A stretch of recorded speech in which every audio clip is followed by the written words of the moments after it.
Welcome to the Visualizing Business Model series. This video is going to be about a business model called the Business Model Canvas. In it, I'm going to talk about and show you how to apply the Business Model Canvas framework to your business. I'm going to start off talking about business models in general, then I'll speak about the Business Model Canvas itself, and then finally, we'll dive into each of the 9 aspects of the Business Model Canvas. If you like this kind of stuff, please give us a like. A subscribe would even be more awesome, and don't forget to turn on the notifications. If there's a specific business model visualization you'd like me to do in future, please let me know in the comments below. Now back to the BMC. Let's get into it. What is a business model? Quite simply, it's a company's production design. At its core, it's an explanation of how you'll produce valuable products and services. Peter Drucker says, a business model is supposed to answer who your customer is, what value you can create or add for the customer, and how you can do it at reasonable costs. For this series, I will look at how you can represent a business on paper as a business model. The more business model representations you can complete, the easier it is for you to understand your company's value, and in turn, how to tell the next person what it is that you do, especially useful for potential investors. The representation in this video is called the Business Model Canvas, or the BMC. The BMC is by far the most popular business model visualization. Invented by Alex Osterwalder, who is now the co-founder of Strategizer.com, together with Yves Pigneur. When they put this together, what they thought of was representing the left side of the brain on a paper, and that would be internal processes and efficiencies, and the right side of the brain, which would represent external and creativity. And this is a good way to think about your business.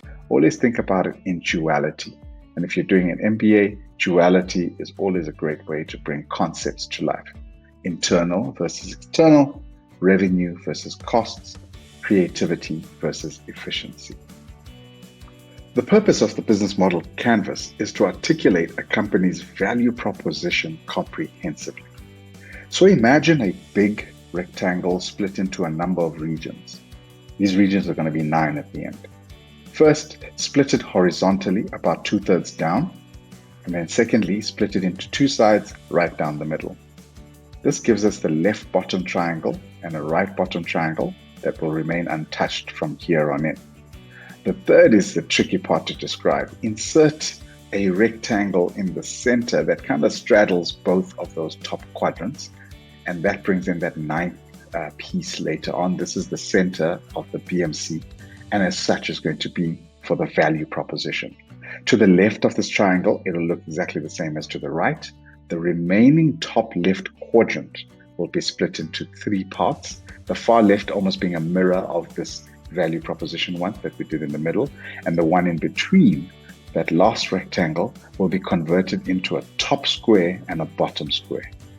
Phew! To the right, a mirror dissection. Then we have our canvas itself. Now it's all cut up and ready to be populated, exactly 9 blocks and aspects.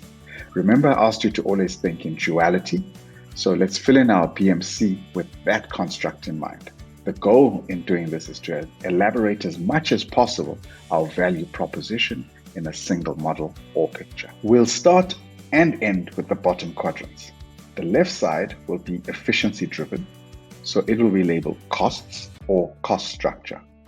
And you're right if you guessed it, the bottom right quadrant will be called revenue or revenue streams. Where I want to pepper my explanations with examples, I suggest you and I are in the business of making and selling furniture. So let's focus on the right-hand side of the BMC, the value creation side or the creative side of the business first. This means the revenue side, which is inextricably linked to the external facing part of the business, the customer and the market they reside in. So for the revenue streams, you want to list the products and services you will be selling.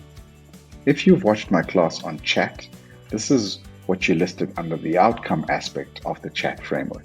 If you haven't done that and don't have a product that you're selling, please click over here and check it out for an idea of what to fill in. It's what your customers pay you for, your products and services. In our furniture business, we sell bedroom furniture, lounge furniture, dining room furniture, and study furniture. Those are our products and services. We'll come back to the left-hand quadrant at the end.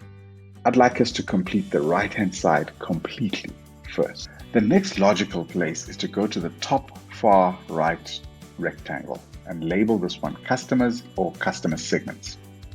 Now back to the chat if you've done it. You will have a beginning of your customer segments there. In this section, even though it's called customer segments, I would like you to think about where you will find the customers who will pay for your different products and services. I have a few rules of thumb here. The first is about geography. If the market you're targeting is spread out nationally or even internationally, you could start with geographies as your customer segments. If, however, they are online, note that this means no geography, or they're centrally located, then segment them using another method. My second rule of thumb is to segment using the products that you sell, and here I suggest a 2/1. For every product that you listed under revenue streams, identify 2 distinct markets that would be interested. Our furniture store sells online and so no geographies, but we sell different furniture. For bedroom, we may want to split it to children and adult bedroom furniture. For our sitting room furniture, couches and armchairs, and lazy boys. And for our dining room, tables and chairs. And then finally, for our study furniture, we do study desks and we do office desks. But as you can see, this list is very disjointed. So we creatively have to decide to segment across our revenue streams, and we decide to do it in the following way. We service children, family, and work from home. Those are our customer segments. Now we have to decide how to reach this audience that we would like to switch from whatever they currently use or have to our products and services. The bottom right square is where we go next, and here we go label that square channels. This is where we have to make our decision on how we will reach our market. The common acronyms that are used may help us narrow our focus. We usually hear of B2B or B2C or even C2C, with the B standing for business and the C standing for consumer. So if you're a B2B business, this means you are not in retail. You don't have any shops where consumers can browse and purchase your wares. So this would mean your channel section will not have retail shops. You will likely directly go to businesses that you're interested in selling to. This would mean you have a direct channel. Or you could use a middleman who is much more familiar and probably more trusted by the customer segment that you're interested in. They already usually sell products and services that the segment knows them for, and you want them to add your product to their arsenal. This would mean you have channel partners, and they sell straight to the public and keep you invisible as the producer. For our furniture making business, we could have creches or kindergartens and schools as our channel partners for our children's segment. Because schools focus on education, they may choose just to be resellers. The distinction being a reseller doesn't need to add any more value to our product. They just mark up our price and sell it as is. In either of these examples, they probably sell a few other pieces of furniture, making them not the best suited people to convince our potential customer that our product is best when there's choice. This takes us to the top right square that we will label customer relationships. That's right. The only way your product will fly off your channel's shelves is if you make sure you have a personal relationship with your future and current customers. Only you can sell your product the hardest to a customer. So you need to think about how you're going to get in front of a potential customer regardless of your channel strategy. And then you've also heard the theory that it's much cheaper to keep an existing customer than get a new one. So you want to think about how to keep a relationship with your customer so strong that they remain loyal to you despite being wooed by other shinier and newer offerings in the market over time. Here, think about social media, trade shows, podcasts, and the type of marketing that allows you to speak and hear your customer. Not just speak, that's advertising, but to listen as well to your potential customers. And then spend time thinking about how you're going to nurture a relationship with your existing customers. These are newsletters, emailers, promotions, etc. But what will you tell them? In terms of customer segments, why did our furniture shop choose children as a market segment versus maybe beds and pedestals like we did with our other furniture? Well, it's time to complete the center rectangle, the piece de resistance, the value proposition. The centerpiece is about the value proposition. I like to swap this name out and call it the differentiator from your chat framework. What is your niche? No matter the segment or the product, what is it that you will infuse into everything that you offer? What will a customer find in your product that they will find nowhere else? There is a rule of thumb here that I like to use when it comes to value drivers. There are 5 distinct value drivers that you can think about when you think about competing. Price, quality, delivery, flexibility, and service. And the rule of thumb is be best in one and equal to the market in another. For our furniture making business, we may decide to be the best in flexibility and equal to others in delivery. So we may say in our marketing, our slogan is exact height and weight furniture in under a week. This can be our niche. Every piece of furniture that we produce is not just bespoke, it's age, height, and weight appropriate. In relation to our competitors, we know we are very expensive, but we chose not to compete on price. We do, however, need to make sure that the price we charge, though expensive, covers our costs. It's time to look at the left-hand side of the BMC. If you've done the chat framework, the best place to start is actually the key resources section. But since we just came up with our furniture store and we've not done the chat, let's start with the key activities section, which is the top left square. The question is, in order for us to produce furniture that is height and weight specific and deliver it to our customers in 1 week via creches and schools, what do we need to do? Now, there's another business model that I'll cover later on in this series called the levels of work. For now, it's safe to say, make sure you only list level 1 activities. These are the activities with which without, you cannot produce your value, your product. Be very stingy. List only essential activities. You don't need finance to produce a product. That's a supporting activity, and so you don't put it on this list. So what are the minimum essential activities that would go here for our furniture making business? My examples would be 1, furniture making. Let's keep it that high level, not break it down into streams, just furniture making. 2, customer measuring using virtual tools. 3, just-in-time assembly at major hubs. And even though it's not a level 1 activity, we may decide to add 4, school-based incentive scheme as a key activity. We don't want to lose sight of keeping our channel, which is really our customers, happy. And that's it. Now we need staff. And that'll be easy to work out. But who won't be staff that we will need? This takes us to the far left top rectangle, which we will label key partners. This is where you will list the key business relationships that you cannot produce your products and services without. The reality is you can't and shouldn't hire all the expertise you require to produce your differentiated product. That would be too expensive. The left-hand side of the BMC is all about doing it as efficiently as possible. And efficiency means 1, strategic relationships with the expertise that would otherwise be too expensive to keep on your payroll, and 2, long-term contracts that can allow you to get materials as cheap as possible if you agree to buy all your materials at one place. These are also called material suppliers.